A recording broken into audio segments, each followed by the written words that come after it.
Welcome to the Tuesday Review. I'm Nathan. I'm James. And tonight we're talking John Wick. It's going to be a faster one, so please play your audio at 0.5 speed because we're going to be talking quick. Just for a little context, there's major technical difficulties in the studio. We only have the hour, and I've got so many notes on John Wick 3 that it's literally could be as long as our Avengers Endgame review, could be a 4-hour review. But we've only got the hour to do it. So I'm just going to quickly go through my notes, just read out my dot points, and people will get the gist of how we felt about it. Apologies. It's going to be a quick one. It's going to be a flash-style episode. All right, so John Wick, Chapter 3, Parabellum. No spoilers for the beginning. Directed by Chad Stahelski, who directed the first John Wick movie along with David Leitch, and solo directed the second John Wick movie. And all three movies have been written by Derek Kolstad. So I like that there's this sense of cohesive, there's this style, there's this story that seems to be unfolding throughout the whole series that seems to have one vision, or, a few people's working together, their vision. So I've seen it 3 times already. I saw it once. Yeah, but 3 times. So if that's your that's your review. That's the metric. Is it a good movie? How many times did James see it? We told you that's going to be a quick episode, right? The end. I saw it 3 times, so it's good. Go see it. It's a great movie. The action in John Wick is still, in terms of mainstream Hollywood cinema, still unsurpassed. The choreography is tight. Just amazing choreography, the intensity, the violence, the sort of visual dance-like physical performance nature of it. And the violence itself. Exactly. So just, we don't see that in a lot of mainstream Hollywood movies anymore.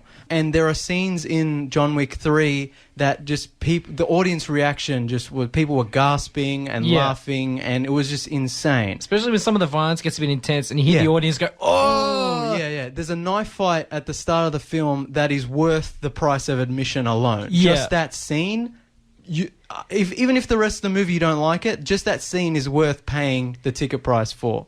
Cinematography, obviously great. John Wick movies just look really fantastic. That sort of neon lit. Yeah, that kind of cool, underworld. Yeah, blue saturated kind of neon. There's a shot early in the film where John is running through Times Square. Just beautiful, like insanely good looking movie. Great score. The John Wick movies have always had a really cool soundtrack and score.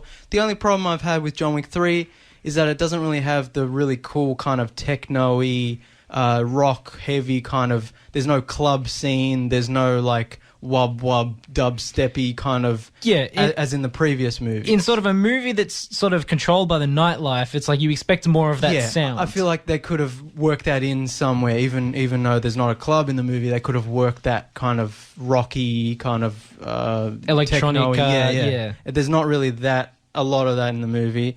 The movie's very lean. I really love John Wick 2 because it does a lot of world building, a lot of character building, but it's very lean and quick and sort of sleek. This movie is similar to that, but I think it's maybe even too lean at times. So yeah, maybe I would have liked to maybe beef it up a little bit. On one hand, it's positive because it's quick and sleek. On the other hand, it's just kind of like maybe a little bit of flesh on it would have been better. Although later on we'll talk about it, but there's a little bit it drags a little bit too much. There's maybe a little bit too fat in the second half. So that's exactly my next point, is the action gets a little repetitive in the second half. So they could have cut some of that out for maybe a little bit more world building? Or exactly. I think there's a point in this movie where they should have gone in another direction with some of the world building and some of the events that happen, but instead they sort of start getting into repetitive action. And the action is fantastic. The action's good, but we don't need 15 minutes of a shootout. Yeah, exactly. And then followed by another 15 minutes of a similar shootout, or a similar fight scene. So they definitely should have gone maybe in a little bit of a different direction with that. The second one, I think, is still the best. John Wick Chapter 2, for me, is still the best. I would probably agree with that. Yeah, I think most people would say 1 is the best, but for me, just 2 is just near perfection. It is just a fantastic movie. No, I do agree with you. 2 is still reigns supreme. But that's not to say John Wick 3 is bad. John Wick 3 is really, really good, and I really liked it. If you didn't like John Wick 2 and how kind of comic booky and sort of how crazy and over the top the world got, you won't like John Wick 3. No, and I'm kind of surprised we haven't seen a comic book yet. Well, I always joke that John Wick is the best comic book movie. Not based on comics. Not based on a comic book. Like it's just such this really interesting world. And they're even making a video game now, John Wick Hex, and it has a comic book cel-shaded aesthetic to it. Yeah, I've seen that. Yeah. So it's like John Wick 2 has these over-the-top, almost tongue-in-cheek, kind of darkly comedic moments. John Wick 3 takes that and like turns it up even further. Like it goes overboard with it. I like that. I think most people like that. But if you didn't like those kind of over-the-top comic booky moments, you won't like this one. So I think another problem is there's some similarities. Obviously, it's a sequel, so obviously they're going to continue things from the second movie. But some of the scenes, it felt a little bit repetitive of the second movie. And I felt like there should have been parts where it completely diverges into another. The way 2 builds on 1 but is a lot different. I think 3 could have done that, but it kind of stays more in 2's lane and just goes more over the top with it. Again, it's really well done and I really well liked it, but there are some of those problems, which we'll talk about now because now we're doing full spoilers. So this is a major spoiler warning for John Wick Chapter 3. If you haven't seen John Wick 3, major spoiler warning. If you haven't seen the first 2, major spoiler warning for those as well. Major spoiler warning, you've been warned for John Wick 3. Don't let your dogs listen. It might be traumatic. Yes. Poor doggos. So, this movie is really great until they return to New York after Casablanca.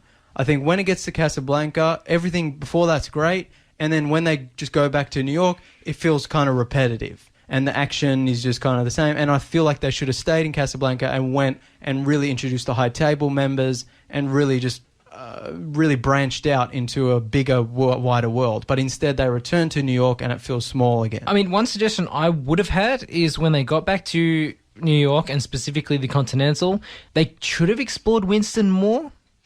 Instead of, like, they could have taken 10, 15 minutes out of the fight scenes and had some more world building and backstory to Winston. Maybe a little backstory, yeah. They could have fixed some of those issues by doing that a little bit more. Yeah. We'll get to that later, though, because I'll have a lot to talk about that part of the film. All right, so John's on the run after John Wick 2. He's been excommunicado, so all the services and help he can get from the underground sort of assassin world are cut off from him. There's a $14 million bounty on his head. Which isn't enough, man. If I was a world-class hitman, I wouldn't take $14 million for John Wick. It should be, I don't know. It should be $100 million. Yeah. Like, it's a sure death, right? Yeah, exactly. I like they introduced Jason Mantzoukas as one of the Bowery King's hobo men. Yeah. It suits him so well. Best mentally ill homeless man.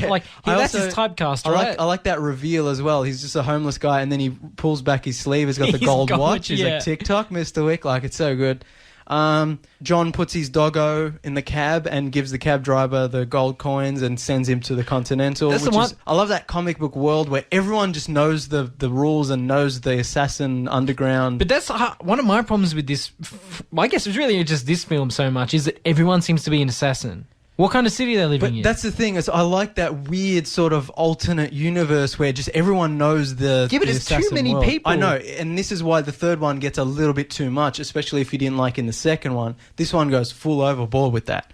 I love the admin scenes with those secretaries and women, like, you know, with the switchboards. The retro look, and they got the gothic and like the piercings, the tattoos. Aesthetics going that's all really cool. John goes to the library. I like that scene. He like tells the librarian which book he's after, and she's like really slowly kind of writing it, and he's like, you know, looking at his watch because he hasn't got much time left. That's really cool. John kills the guy with a book. He killed the guy with a pencil. Now he kills the guy with a book. It's awesome. He gets a marker out of like a hollow book that he's been keeping stuff in.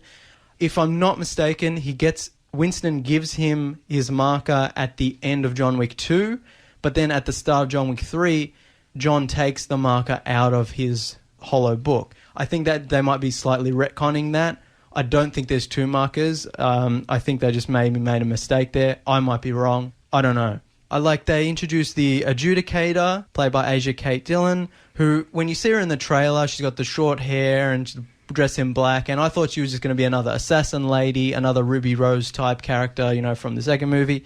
But I like that she's completely different. Like, her role is so different. Her demeanor is so different. At the same time, I'm surprised that no one just would have killed her.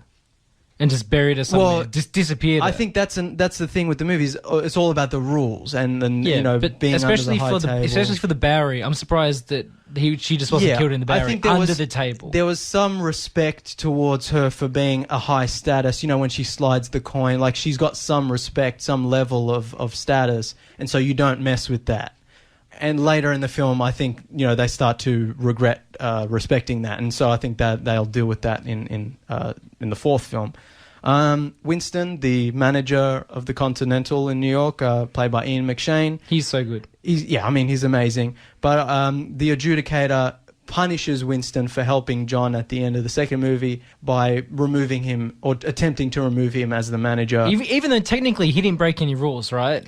Not really. Not on paper. Yeah. I like John gets stabbed during the library fight and goes to the doctor, who's played by the same actor as the Keymaker in The Matrix. That was a good scene. He's like, you have to shoot me to make it look convincing. It's like, don't hit my collar, and it just shoots him. That was good.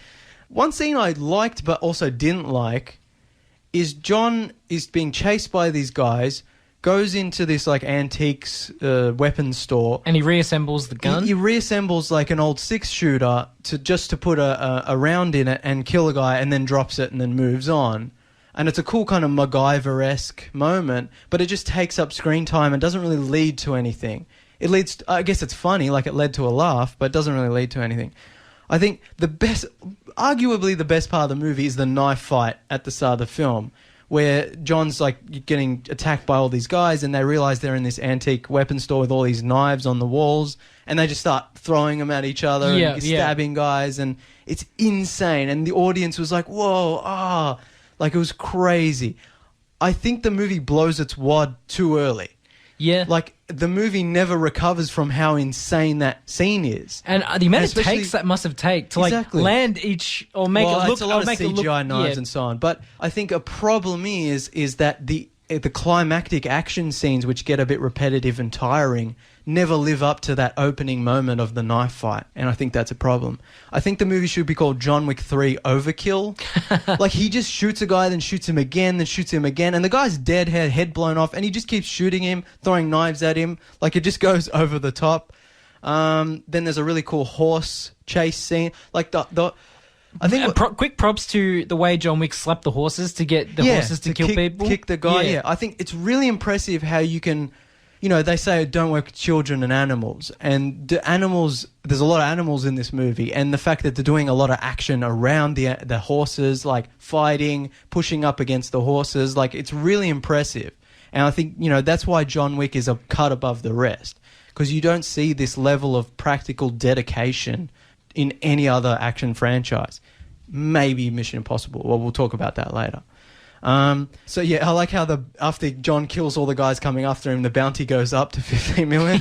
Yeah. Even though that's still nowhere near enough. No, it's still not enough. It should have kept going up as the movie went on. I thought that would have been funnier if it just keeps going up. The adjudicator hires Zero, played by Mark Dacascos, who is basically Joe Latrulio, who's a massive fanboy of John Wick. If people have seen Brooklyn Nine-Nine, he is Charles.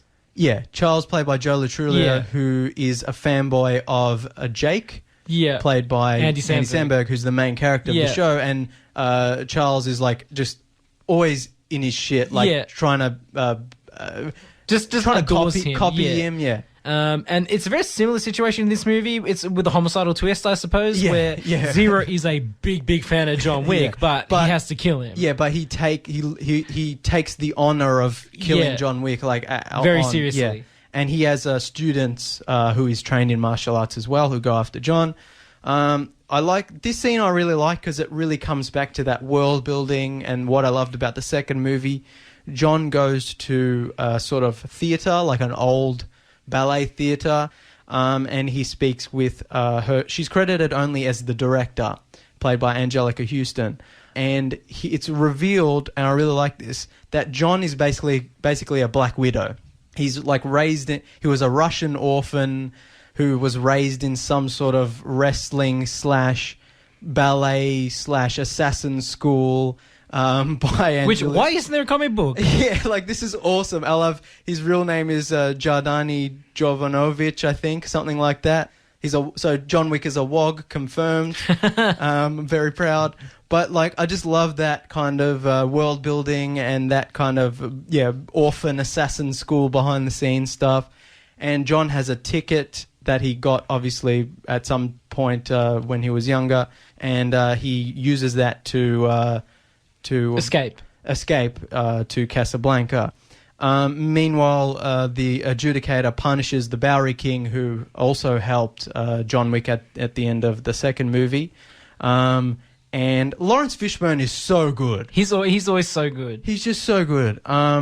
She also punishes the director, Anjelica Huston's character. And meanwhile, John gets to Casablanca, and his marker he gives to Sophia, played by Halle Berry, who he helped her get our daughter out of some situation, and now she owes him a blood debt. And she was really good in this movie, I feel. Like, she stepped up to the action plate. When I saw her in the trailer, I wasn't sure. I'm like, why are they introducing her now at this stage in the, in what I thought was the last movie? But her scenes are really good, and I liked her dynamic with John.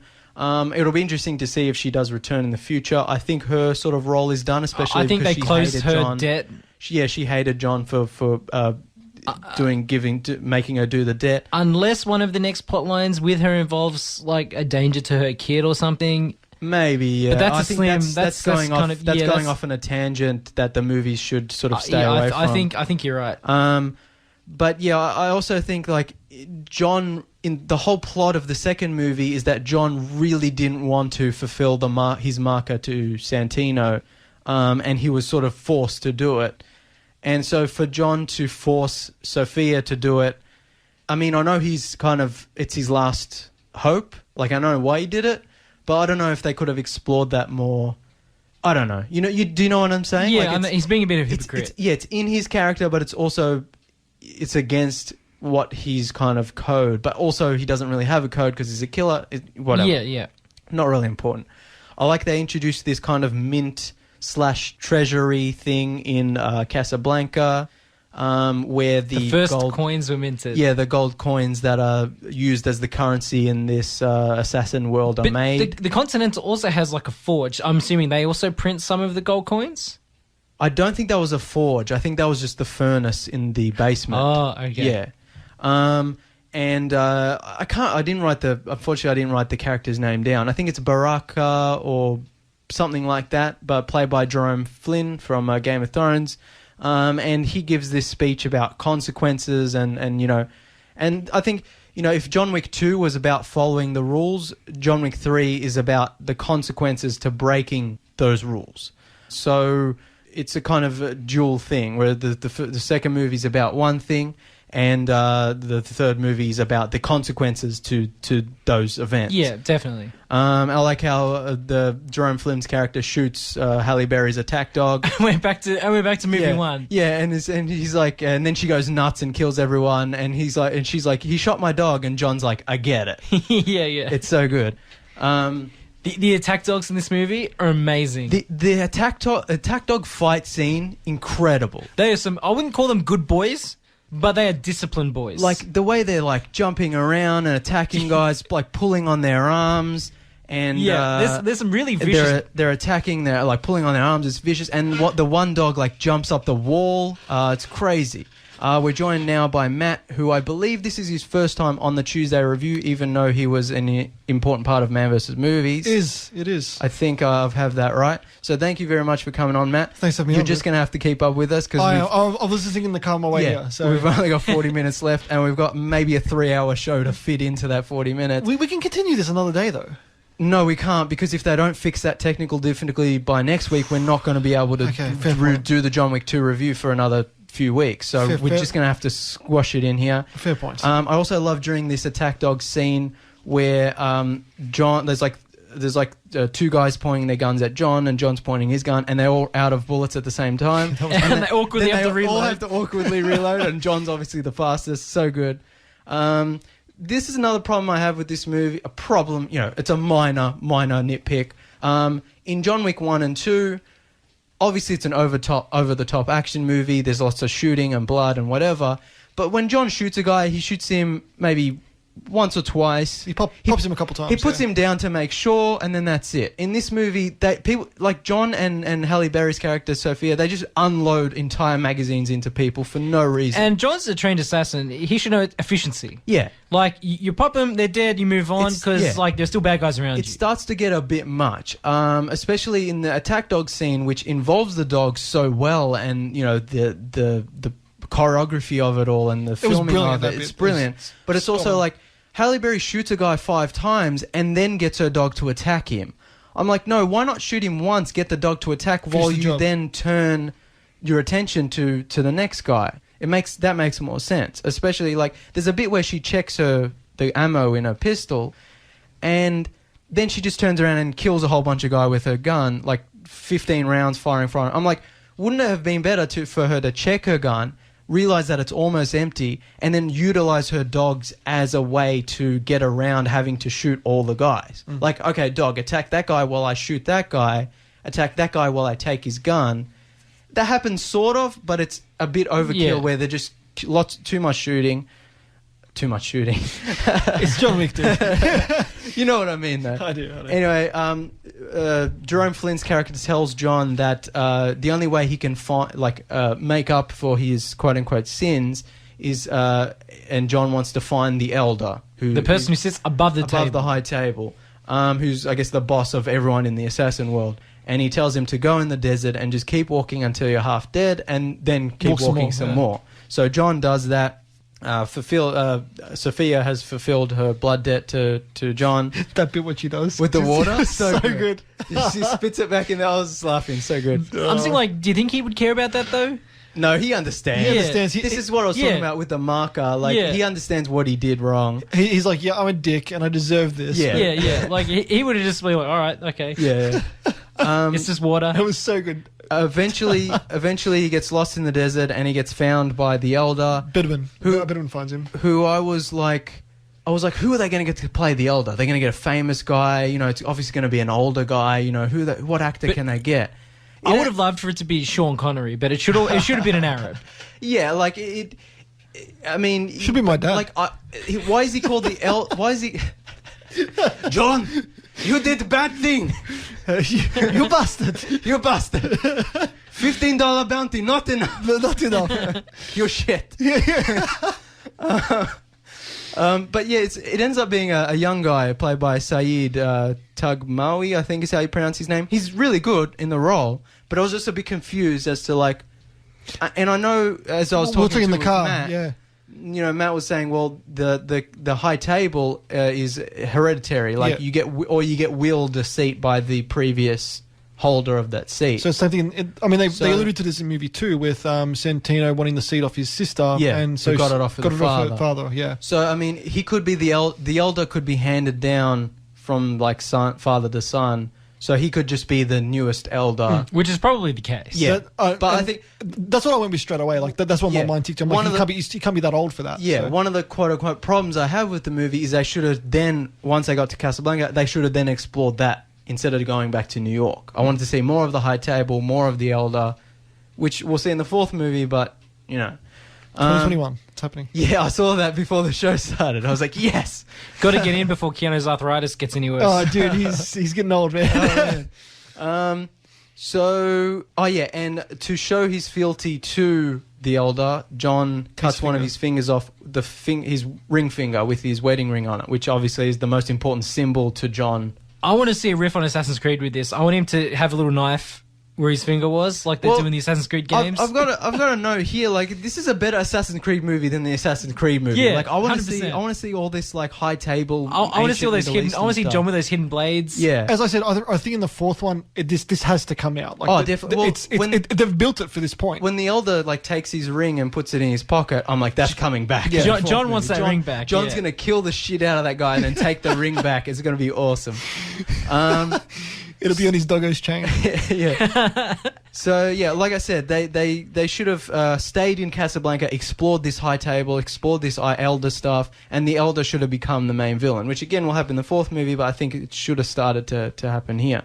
The movie then has the same structure as the 2nd movie, where it starts in New York, goes to Italy, and then goes back to New York. Whereas this movie starts in New York, goes to Casablanca, and then ends in New York. New York, yeah. Whereas I think they should have broken that format, if you want to call it that, and sort of stayed in Casablanca or gone to another country afterwards. I can see why they went back to New York, though, to kind of tie up that the loose end. continental stuff. Yeah. But a lot of my feelings toward this movie will depend on how they handle that in movie 4. In the next one, yeah. Which we'll talk about later. I wanted to see all this cool ancient Middle Eastern Assassin's Creed kind of... Going back to the origin. Yeah, when he got to Casablanca and he speaks with the Elder, I thought they were going to go to these old ancient Middle Eastern ruins, and there was going to be the original high table, this stone, circle table or something. Like, I was really excited for that, and then that never happened. I mean, that could still happen. Well, I'm hoping that it does happen eventually. So, But I thought it would be cool if it happened in this movie. Yeah. No, look, I agree with that, but I also agree, like, okay, it wasn't probably the right direction to go back to New York, but I think that they did tie up. A lot of these problems depend on what happens in the 4th movie. Yep. So really, a lot of these problems I'll have to readdress once the 4th movie comes out. Yeah.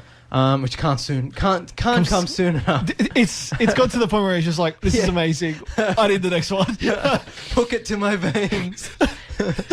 I thought, because I thought this was the end of the trilogy. So, right, so they only said they were making a trilogy. So, and even Keanu was like, oh yeah, this is the end, yada yada, and that was a lie. But money talks. Exactly. But exactly right. When he gets to the Elder, I was like, okay, they're going to assemble all the members of the High Table to assess the John Wick situation, and they're going to sort of judge John Wick, and they're going to all be sitting around being like, one guy's like, we should kill him, one guy's like, no, everyone tried to kill him, we can't, like, he's John Wick, he's a Baba Yaga, whatever, and then John's going to go ham and kill them all.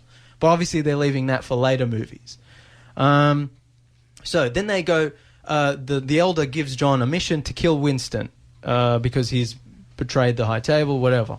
And so John accepts that to But stop. also, his bounty isn't called off until he kills Winston, which is a bit of a dick move. Yeah, I mean, yeah. So this is where the action starts to get a little repetitive, even though it's so well done. The choreography is outstanding. Yeah. Like, one thing about the John Wick movies is that the choreography is just... Yeah. I don't think I've seen it's next level. It's next level. It's unbelievable. Chad Stahelski, the director, was like a stunt... Keanu stunt double in the Matrix movies, and it's one of the reasons the John Wick movies are so good is because he really understands action. He understands the shoot physicality of it, yeah. The physicality of the performances, but also, like...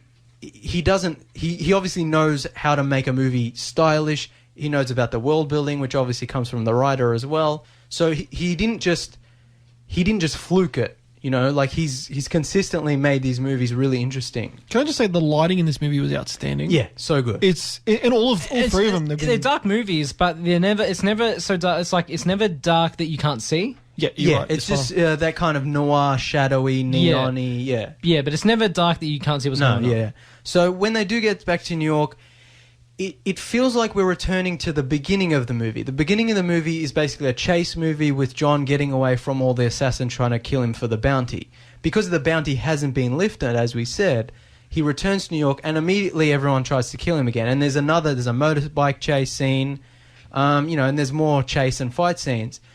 And it's all really well done and fine, but it feels like we're just going back to the start of the movie again. Whereas I feel like when they get to Casablanca, that's when they should have branched off into another direction. Yeah, I feel as that they should have, when he got back to New York, went straight to the Continental. Missed that because that would have made a bit more sense. They probably could have cut some stuff. Like I know they want to show that it's dangerous and there's people after him, but yeah, they could have just gone straight to the Continental. Because they wanted a scene with Boyle in public. The what? They wanted a scene with Boyle and John Wick in public. As well, with the kids. Charles Boyle. Brooklyn Nine-Nine. Oh, yeah. Zero. Yeah. Zero. So that's a funny scene as well. He gets to Grand Central Station, and these guys try to kill him, and Zero students kill the guys who are trying to kill him. Yeah. And just no one notices. Like, there's all these people, like, walking to the train. Just a million people in the way. And that's, like, where it's, like, super comic booky. And, I love it. It's hilarious. Yeah. But I think it might put some people off. I think the second movie, it perfectly balances the over-the-top comic bookiness with some of the more grounded. Really, when someone starts shooting, people start running. Yeah. Whereas in this movie, people get stabbed and fall on the floor, and just no one notices. Yeah, and you got Zero in the station as his kids are separating John Wick and Zero's jerking John Wick off, being like, "You're so good, I wouldn't have stopped." I wouldn't have stopped. Then there's the motorcycle chase, which is really, really well done. But again, we already had the horse chase at the beginning, which is more creative, quote unquote. And That was hilarious. Yeah. It was so good. and so it starts to feel a little repetitive. I mean, I like the funniest part of the movie was when they get to the Continental and Johnny just puts his hand on the step. Yeah. Yeah. And the concierge is like, "Don't you dare!" Don't you dare. But he's excommunicated. Yeah, it's like, if you want to be as well. yeah. I like it. What do we say when we saw the movie? Not it. Not it. Say It's Tiggy. yeah. But what do you do when you touch the thing? Safe zone. Yeah. I can't remember what it's called now. Tag. Is it no? But when you touch something, it's the safe zone. There's a name for it that I said the other night. Now I've forgotten. yes. Crap, that's going to annoy me all week now. So I love how when they get to the Continental and John wants to see Winston, and Zero just kind of sits on the couch all the way up against him, like really awkwardly, and John just like gets up and moves. But he fangirls so hard. Zero, It's so good. Zero is just like, he wants to kill John to show how good he is, but he's just a huge fanboy. He's like, "Oh, it's so nice to meet you. Like, we're the same, me and you. Like, oh." But his facial expressions killed me. Yeah. He's like, "Oh my god, it's John Wick." He's so The good. John Wick. Mark Dukas is so good this week. He was brilliant. He was my favorite character. John confronts Winston. Winston's like, "Are you going to kill me and become a slave of the High Table, or are you going to join me in defying the High Table? Because there's no way I'm stepping down as manager of Continental. This is my That's domain." a big FU to them. Like, it was just like, and it's so, not going to happen. So John teams up with Winston, and the adjudicator deconsecrates the Continental so that business can now be conducted on Continental grounds. on Continental grounds, which is a cool scene. I love all that world building stuff with the great. the administrative center and all that. It's so old school, but it's so new school in a weird way. It's really cleverly done. And then he goes to Winston. You know, The services are back available to me. It's like, What do you circumstances- need, John? Yeah. Guns. Lots of guns. So good. That's line in the movie. Oh yeah, it's not even from this movie. This is where the movie sort of It loses us a little bit it here. loses some of its steam because like John like arms up with all these guns, and the Lance Reddick who plays the concierge I love him. He's so good. He's so good. He's so good in these movies. Like if they do the Continental TV show, which I've been talking about, if he's not in every episode, He should have been the elder, the concierge. like a secret elder the whole time. Yeah, that would have been That would've been amazing. funny. The Like- elder, he wakes up to the elder in the concierge. He takes off his glasses and he's like, "I'm the elder," and Yeah. everyone's like, "What?" And the doggo's just sitting there. Yeah. He's like stroking the doggo. It's like Blofeld. He turns around in the chair with the doggo because he loves that doggo. He loves the doggo more than John The loves dog's the dog. been working for me the whole time. See the camera in his. In his car. Yeah. One of his eyes is like No, a... the dog is the elder. Ooh. Oh. Shots. Mind blown, people. Mind blown. Dog Wick. Dog Wick. So like John's all armed up, and all these faceless armored goons come in, who are all the High Table's assassins come in Highly armored. to take over the Continental, and they're all like fully armored, so like bullets just bounce off them, and so John has to shoot these guys like 100 times to even hurt them. And it just starts to get repetitive and exhausting. And this is even though like- it's really well done. It's really well done, but this is a minor nitpick because they should have expected armed guards. Yeah, and also another thing I have a problem with is like you never see any of the other Continental staff. As soon as this fight starts, all the Continental staff come out with guns. So I'm like, they should have introduced that a little bit earlier. Yeah. But also, like, once the Continental gets deconsecrated, all the guests leave. Yeah. And I think that would have been a good opportunity for some of the guests who wanted to get the bounty on John to stick around. Stick around, yeah. And so That'd be you cool. have more of a mix of armed guards plus assassins who have been staying at the Continental, like in the first movie, the lady who was staying. In, Perkins. And it would have been cool to see some infighting between the other assassins and the armed guards, because the armed guards might not know exactly. who's That's on which exactly what I was side. going to say. Because So- they want to get the bounty. Yeah. So that would have made it more dynamic, made it more interesting. Also, I think Perkins is played by Adrian Palicki, who plays what's her name from Orville? Yeah. Kelly. She's married to Scott Grimes. Yeah, I did I not know. know Did that. you know that? No, I did not know that. Blew Oh. my mind. There's hope for us all. So James knows what I mean. James- James has seen the guy. even the ginger guy can get the hot babe. Oh yeah, and then obviously the guns aren't working against the armor, so they go back to the Before the second wave hits. the safe room where Winston is just sitting there drinking wine And he's got the dog chilling beside with him. the dog. I love he's got that little remote control that Shuts shuts the the door. And he's like, we need more firepower, and so they get shotguns, and then they go ham on the guards and like kill them all. It just becomes a little repetitive. I did like the lighting in that room. They were like, let's set the mood, and like they But changed see, that. that's another thing. It's like he shuts off all the lights, and I was like, "Oh, that's cool. It's going to be dark, and they're not going to be able to see anything." But then all these green lights come on, and I'm Yeah. like, "That's kind of cool neon mood lighting." But I was kind of like, "Wouldn't it be like to make the action different from all the rest of the movie? Maybe it should have been a stealth scene. Yeah. I know John Wick's all about shooting Yeah. and Just going ham. fighting, yeah. But like maybe it would have been cool if it's like it was all dark." John puts on night vision goggles and then just like Splinter Cells all these guys and just like comes out in the dark with a knife and. I mean, but that's kind of not John Wick's style, though. Or it could have started like that, and then when, like I said, when the other point. guests get involved and things start getting messy and their shooting starts and. Like then it could have evolved into a, but Yeah. as it stands, it's just like lots of shooting, Yeah. and gets really No, that's fair. exhausting. Especially because he has to shoot a guy, then shoot him again, then shoot him again, then turn around shoot another guy, then turn around shoot the same guy Yeah. again. Gets a little bit much. Also, they introduced that Santino's body is in the sort of basement boiler room level of the Continental, and I thought at the end of the movie when they fight the goons, they actually go down to that level again. yeah, you do see But that, you yeah. don't see Santino's body. I thought it'd been funny if John like knocks kicks over it in. Santino's body to like use as cover, or like flings it into the fire, or flings it into a goon to get away. Like, because screw Santino, man, screw that guy. And come on, He ruined John's life. And More. corpse comedy's pretty good. Yeah, it would fit into the overall dark humor of Yeah. the. There was one mistake in this film, which, like, if we have got time, I'll get to, but it had to do with Santino, and I'll get to that at the end. Okay. Yeah, remind me because I'll forget.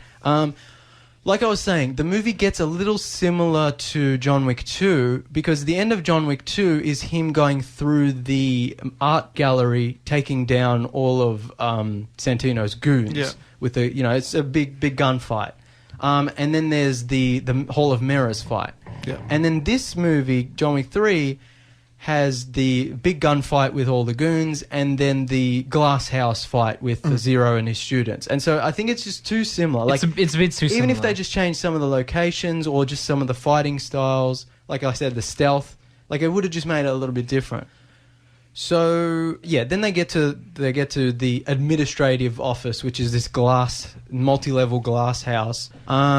And John has to hand-to-hand combat and knife fight all of Zero's students. So This was a good scene. on the first level, he fights some of the guys, and then the second level, he fights the guys from the raid, and that fight's amazing. Like, it's hilarious. Like, and they're just like, it's an honor to fight you, Mr. Wick.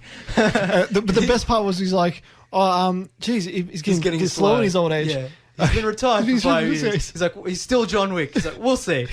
and I like how they let him get up, and Keanu like falls back down, and then gets up, and he's like puts his hands up, and he's like, all right, Let's do this. It's like, I'll give you a second and we're good. Yeah, it's like, okay, we're good. It's such a great fight. It's so well done. That's And my favorite fight. And I think those guys are definitely going to come back because he doesn't. He didn't kill kill them. him, Be seeing you.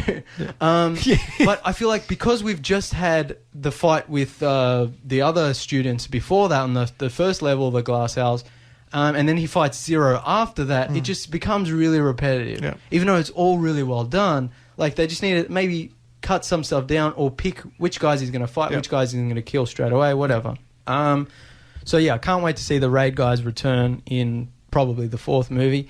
But yeah, the glass house is a little too similar to the Hall of Mirrors at the end of the second movie, I think.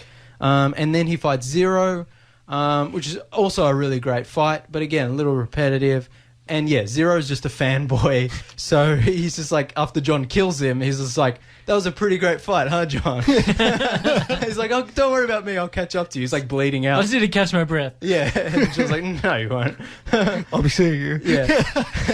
But I think like after the horse and the dog scenes, like the action just needed to be a bit more dynamic, a bit more different locations, just make it a bit different. Also, I think one of the problems is there's no real big bad guy. Zero, because he's such a fanboy, like You kind of like him in the end. yeah, he's kind of likable, and he's kind of like the common role from the second movie. Like he's like they have this respect between them. Like he's not the big bad guy. He's not a bad guy. It's just sort of like he's a rival. But it's his job though. Like Yeah, like, it's business. It's not business, pleasure. yeah. So and that's the same goes with his students and all those faceless armored goons. It's like John's not really fighting anyone he really hates or really has to. He's not fighting any of these like, guys to get to anyone. The bad guy in this movie is the High Table, and they don't have a face that we see necessarily. In the first movie, you have is it Yosef? Yosef, yeah. Yosef, the son, who kills the dog. He's just a little shit. And I hate that guy. Yeah, and John really just wants to get. So he's going through all these armed goons. Oh, you talk about in the first movie, but you know his goal is to get revenge on that little shit kid. And then once he does, Vigo, the father, he becomes the sort of main villain because he's the source of all John's problems. Even though he quote unquote set John free, he also was John's boss, and he has to get revenge on his son, even though he knows it's a dumb idea. Like, so there's always that big boss to get to. It doesn't matter how many little goons John kills, there's always that goal. There's always that big bad guy. Yep. And it's the same in the second movie. Santino's such a great villain. He's such a slime ball. He's a douchebag, yeah. And you just love to hate him. Yeah. And so even though John is killing all these armed goons and faceless goons, like he's doing it to get to Santino. And then you have Ares, played by Ruby Rose, and Cassian, played by Common. They're such great, like, hench very people. very good. Very good. Like they have their own dimension and their own character. They feel more like antagonists. Yeah, and they're sort of there to get in the way of John, but they also have their own personal connection to the bad guys and so on. And so there's always this sort of personal revenge or personal connection that John, even though when he's fighting them, it's always for another larger purpose or goal or motivation. Whereas in this movie, John's really not fighting to get to anyone. Zero, he doesn't really have any beef with. He doesn't even kill the guys from the raid. He just kind of lets them live. Like, I think the bad guy in this is him because he's trying to get away from everybody. Like, yeah, but I feel like this is where the Elder could have come in and should have been the main villain of the movie, where he's trying to, or even maybe he was just trying to get to the adjudicator at the top level or something. Like, doesn't have that same drive or motivation. And because after Casablanca, the movie kind of loses its world building and loses its kind of goes back to its beginnings. Yeah, it just felt kind of repetitive, and needed him to be working towards something. And again, the fourth movie will really inform me how I feel about this part of the film. Like, I know we use this as a bit of an analogy, James, but it's kind of like Fast and Furious 4, how it was setting things up, and then 5 just went ham. But it's like even though retroactively you can see where they're going with 4 after having seen 5. Yeah, 4 is still not great, especially in the second half. This is a good movie though. John Wick 3 is a great movie, but you can see that similarities. Yes, I can see they're going somewhere for the fourth movie, but this movie in the second half starts to feel. Yeah. Starts to lose its way. Yeah. One of my ideas was that Zero could have been one of John's quote-unquote brothers from his Black Widow orphan Russian school, and that way he has a personal vendetta with John. He's like, we grew up together, we learned the same techniques, but why is he better than me? Why did he get out and I didn't get out, you know? So then that way he has a personal sort of connection, and you'd really hate when he's fighting John, you really hate him and stuff like that. I think that would have been interesting. But again, like the henchman he's fought again, like you said, they've all got their own dynamic, and like his dynamic was a massive fanboy. Well, yeah, but I think because he's a fanboy, he doesn't really feel threatening, or he's not really a bad guy. You kind of like him, you know. He's essentially John Wick's, biggest fan. But he's another John Wick. Yeah, but not as. But you know John what Wick. I mean? Like, in the first two movies, you had those great villains that you love to hate, that you want to see John get revenge on. I think the difference is all those other villains, they feel more deadly because they're not trying to be John. Yeah. But this guy idolizes John and puts him on a pedestal, and that automatically makes him seem inferior to John. When the two raid guys are fighting John, they let him get it back up, and they're letting him catch his breath. They don't feel that dangerous because they're not trying to kill him immediately. And same with Zero. Zero toys with John at the start, of the fight. Fight.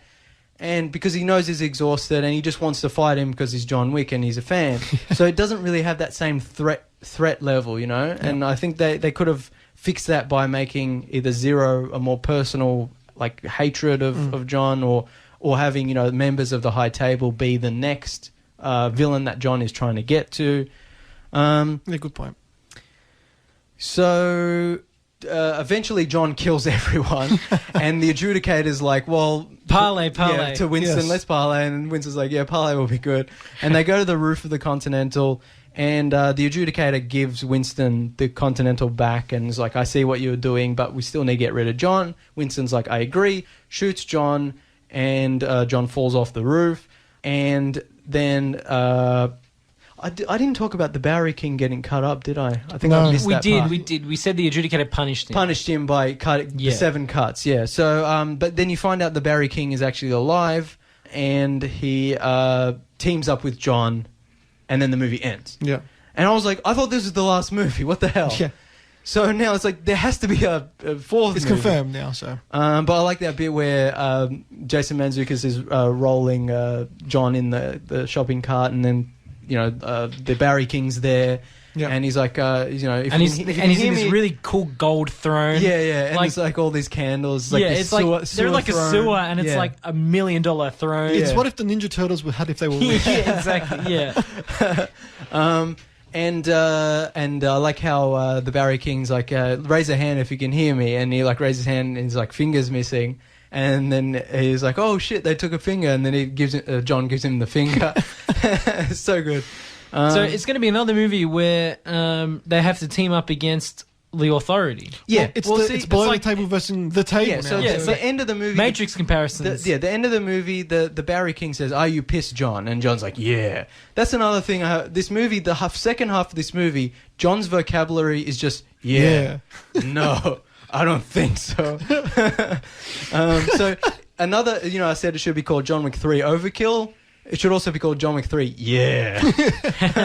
So I thought, like I said, I thought this is the end of the trilogy, but it seems like the fourth movie is setting up John and the Barry King, probably teaming up with the director, the Angelica Houston's character, and probably eventually teaming up with Winston to take down The high table. to the high table. Which I thought that's what this movie was going to be about, but I guess they're And I working don't on think that. John would blame Winston either. Well, see, at the end of the movie, like, He was like, why are you shooting me? yeah, like he obviously is pissed off at Winston, but I think Winston is playing a longer game. Like he knew Yeah. he was shooting Like- John in the armor plating of the suit. Yeah, like he if- didn't shoot him in the head. Exactly. If Winston wanted to kill John, he would have killed John. Yeah. Yeah. Like, and there's also this kind of double entendre, if you can call it that, from the concierge, who's like, "Well played, sir." Like, I don't, that could be taken as well played, as in you got rid of John and got the Continental back, but it also could be taken as your plan went according To plan. and you've sort of you've bought yourself time. You got the Continental back. Let's get John. You will get John. We'll smooth things over with John and fight the high table later, which I hope it happens, because if they turn Winston into a bad guy. That'd be kind of shitty because He's He's so charming. He's such Yeah. an important character though. Yeah. Like it's And he's so cool. I don't think that I The think world his revolves friendship- around him. His friendship with John means a little bit more than, like I don't think that would. Yeah, I think, like I said, that turn. if Winston wanted John dead, he'd be dead. Yeah. But I also like the idea of like hobo John, like teaming up with the Barry King, like He gets outfitted in like rags. or like and- like homeless, like dirty clothes, and like to be fair, that's the way he could get around New York without being seen. I want to see. Look, I really like John Wick 3, and I feel like the only reason John was always wearing the suit is because it has the armor in it. If it didn't have the armor, they could have had him change costume. And I know that's John Wick's style, the suit sharp, dark colors, like. But I feel like they could have changed that up a little bit, like, because he's wearing the same suit almost the entire movie, and I think the only reason he does is because of the armor. And this is But- what also playing into what you were saying before about more stealth sections. Yeah. If they go hobo John, Yeah, there I could feel be like- more stealth because he's like, don't want to be seen by New York because he's again- supposed to be dead. Again, I know this is John Wick's style, he has the suit, but I feel like if they can just change up a few elements here and there, at least just for the start of the film, like, I think that would have been cool. So, Did you guys end up getting the body count of this movie? no. Was there? I'm sure it's online I somewhere. read, I don't know if it's true. I read it on an interview with Halle Berry. The body count was like 162, Okay. Yeah, I wouldn't be surprised. something like that. That might not be true. Yeah. That might have just been a joke. Someone's but probably already... It's in the hundreds. Yeah. It's a big count. Yeah. So there has to be a fourth movie now. Well, yeah. Possibly even more. which I would be happy for these movies to go forever. Provided that they're good. Yeah, exactly. But it's like, how long can they keep this up? Also, when they announced that it was called John Wick Chapter 3 Parabellum, I was like, yeah, I get it. Parabellum, reference to the quote, also reference to the ammunition. But I was like, why are they giving it a subtitle now? It was John Wick Chapter 2. Why is no one's going to call this Parabellum? No, it's just like, it's just John Wick 3 or John Wick Chapter 3. So I was like, why are they giving it a subtitle? And then when it ended and I was like, oh, there's going to be a fourth movie, I was like, oh, I understand why they maybe gave it a subtitle, because it's going to be like a Mission Impossible thing, where it's like from now on there's going to be more in the series and they're going to be called different things. So it's going to be like, this is Ghost Protocol, until the next Mission Impossible movie, So, and like with Tom Cruise, Tom Cruise is such an important part to the Mission Impossible franchise. If you take Tom Cruise out, there's that feeling that the movies wouldn't work as well anymore. And it's the same with Keanu. You can't John take Wick. Keanu out of John Wick. You can't continue John Wick without Keanu. So this is the thing: is like, how many movies are there going to be? Is it going to be 4 movies instead of a trilogy? I hope it's 4 because as much as I want to see more John Wicks, The longer they go, the worse the quality might get. Exactly. Eventually. And I don't want that to happen because John Wicks is so good. Yeah, Keanu's going to be 60, and Look, he might have immortal properties. Oh, I mean, Tom Cruise is almost 60 and he can do it, but I'm just saying... But they can't keep it up forever. Exactly. Like, there's the law of diminishing returns, and I'm hoping they don't keep stretching this out, because even though I would like to see these go for a long time, there's this feeling that they might be trying to do an old school sort of Zatoichi or Lone Wolf and Cub sort of old martial arts kind of thing, where it's like just make a lot of movies over a period of time, like an ongoing adventure, which I would be 100% down for.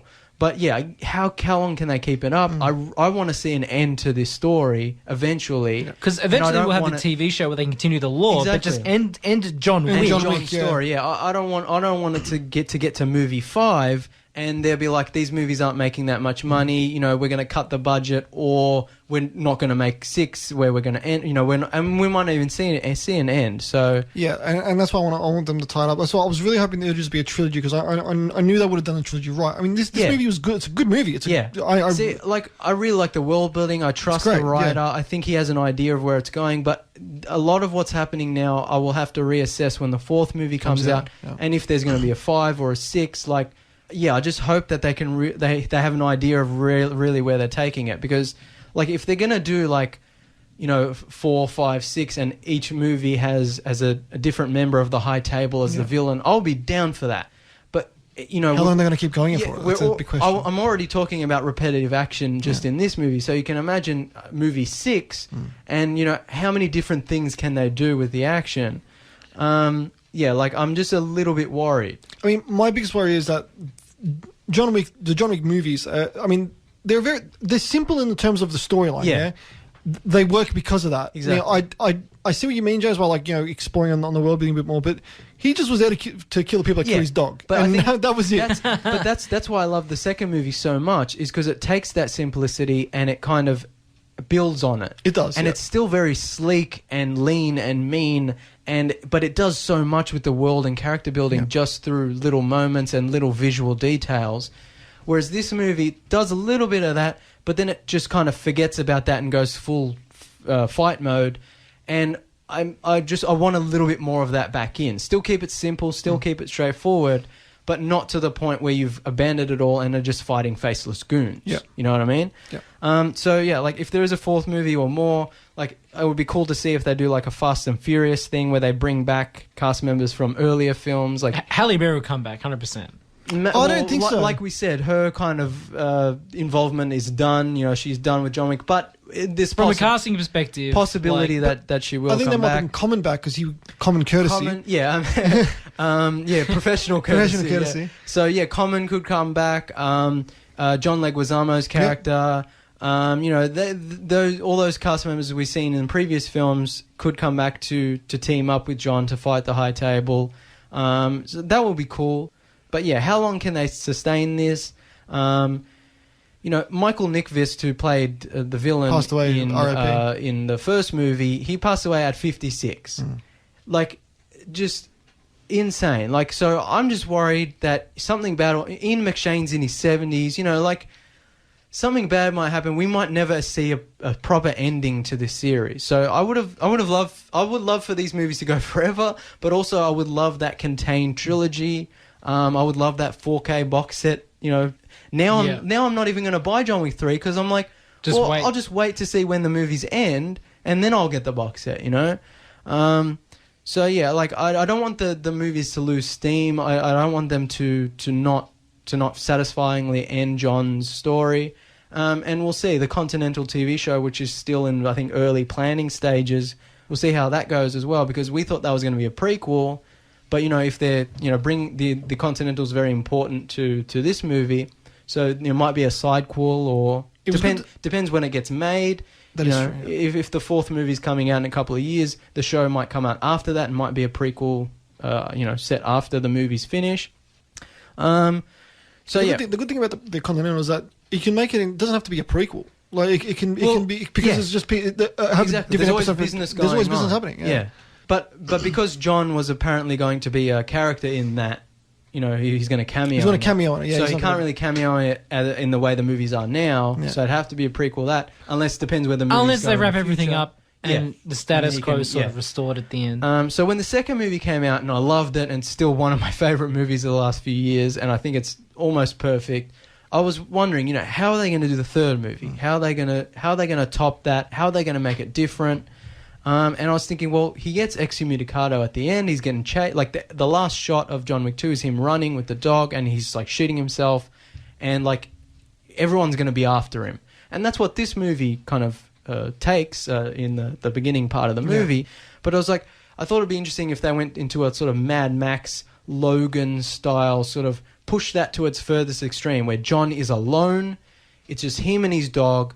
He doesn't have any weapons or resources. It's a survival movie, and it's about guys coming after him and him because at the end of the second movie, he's like, "Tell them, anyone who comes, I'm going to kill them." You kill them all, yeah. And yes, he kills them in the second movie, but it doesn't have that same raw intensity that when Keanu says it in the second movie. I think that's why I think it would have been more interesting if they kind of played that up a bit, because one of the problems, again, nitpicks, I say problems, but they're just small problems. One of the problems I have with John Wick 3 is that even though he's been excommunicado, he has a lot of weapons and services and so on still available to him. Whereas I think it would be more interesting if he had nothing. And he really had to MacGyver his way through the world and really, that improvised weaponry, the pencil, the book. If he had to really multiply that into every action scene, I think that would have been much more interesting, especially, with the 6-shooter at the beginning where he's like assembling it. Yeah. Like there should have been more of that. Like he doesn't have a gun, he doesn't have a knife. What's he going to use in the environment? Where's he going to source his weapons from? Because after the early parts of the film, he just has guns and armor and everything. So again, I thought this was going to be the end of the trilogy. I thought this is where John either has to murder the entire high table or he has to die. And he's the kind of character, he lives by the gun, he has to die by the gun. Like it's a Logan kind of ending to, I feel like it wouldn't, even though I love John and I would love to see the movies continue, I wouldn't be opposed to them killing him off. But, because it's so popular, again, I'm worried they're just going to keep trying to churn these out. But yeah, like I said, the director and the writer seem to really work well together and seem to have a vision for where these movies are going. But it hasn't been clouded too much. I'm just worried. Yeah, I'm just worried they're kind of going to get out of hand. Another thing with this movie is that it's the furthest away from the emotional core of the first movie. The wife and the puppy. It's not as intimate. Yeah, so with the character, as with most movies, the further they get away from the first movie, they kind of sometimes lose their original mission statement. Oh, I get that, but how much can you keep bringing back exactly? To that? But that's what I'm saying. There's so much other world building that has to happen. Exactly. So that's what I'm saying is if in opposition is not the right word to that, they can go in the world building direction and really have that fleshed out, or they can go back and circle around, like I said, to a Logan Mad Max thing, to a really more intimate, smaller thing, which at this point they're not going to do. That was my prediction for this third movie, which now they're not going to do. So I just think, for the fourth movie really will inform a lot of my thoughts and feelings towards the third movie when that movie comes out. And I will have to reassess. I'll have to reassess how I feel towards John Wick 3. So, yeah, I mean, just finishing up. Sorry, Matt, we're just eating into your time, but almost finished. Did you want to say that thing about Santino? Yeah. You know, at the when he's in the gallery in the fight scene in the second film, he uses those 7 shots on the gun he's got given really quickly. Yeah. But then the adjudicator says he used that same gun to kill Santino. Well, the same bullet. Oh yeah. Oh, you know. So that didn't make sense to me. I'm like, hang on a minute. So then, because that's how he found the Bowery King. I think he.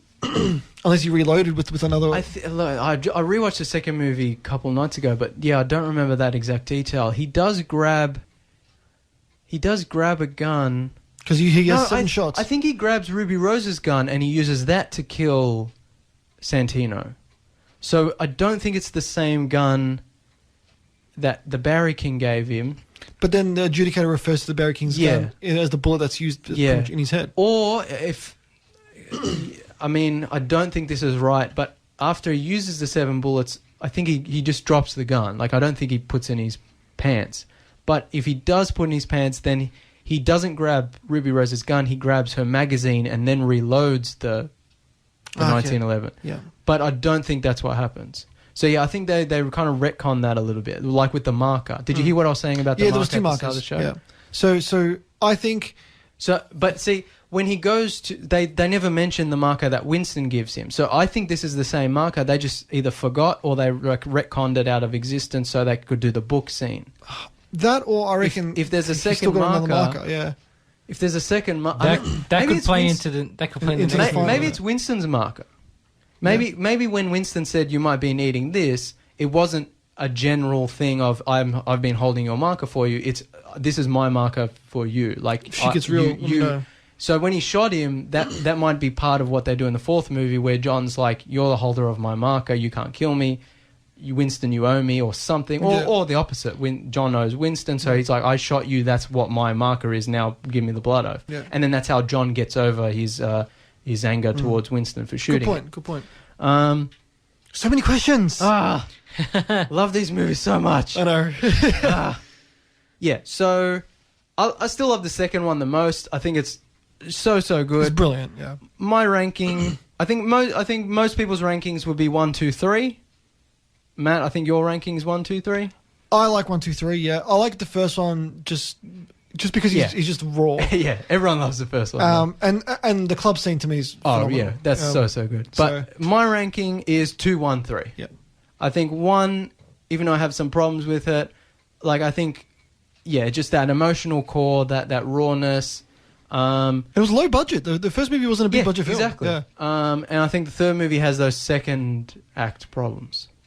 I think I agree with James here. I think 2, 1, 3 is good. Yeah. Okay. I mean, look, 2. It's hard for me to split 1 and 2. I like 1 because it's what got me into John Wick and got me into the character. 1 is a different movie. It's a very different movie. When people I always say 2's better than 1. I don't care what anyone says, and everyone who says opposite is wrong. But if you said to me 1 is the best, I won't really argue with you.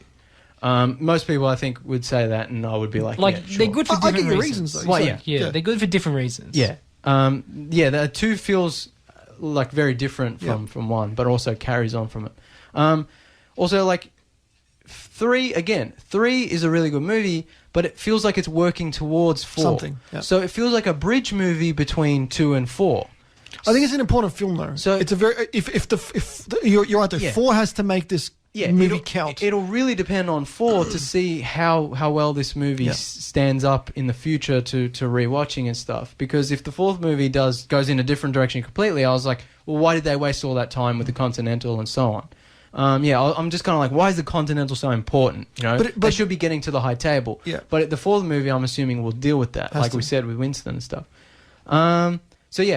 Like the other night, we were really worried. Are they going to be able to do John Wick 4? You know, how long are they going to be able to keep this up? they just announced that John Wick Chapter 4 is apparently coming in May 21st, 2021. So 2 years. 2 years. 2 years from yesterday. 2 years too long, but, still, at least they have a date. At least they seem to be confident enough to make another one.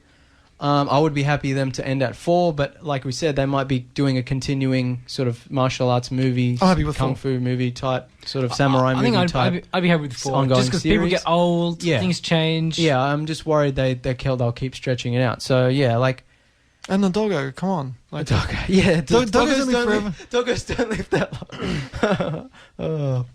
long. But yeah, I think we covered we it. did. Speed round. Speed podcast. So apologies to listeners for rushing that, but yeah, I didn't want to, because of the technical difficulties, I didn't want to push that off for too long.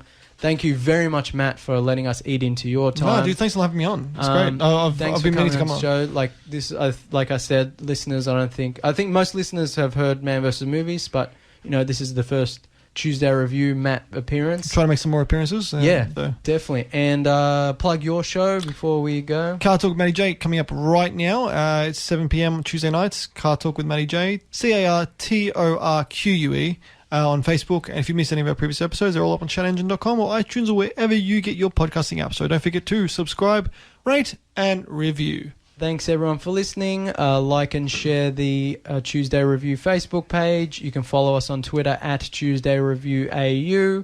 Rate, review, and subscribe on iTunes. You can listen to the podcast on iTunes, Shout Engine, or your regular podcasting app. I think that's it. Listen to Sunrise Arcade Saturday mornings. Saturday 10 mornings. a.m. Alan Show. Car Talk. And Jake. And Alan and Jake's show, yeah. I think that's it. Thank you very much. Yeah. Yeah. Yeah. Adios, cousins.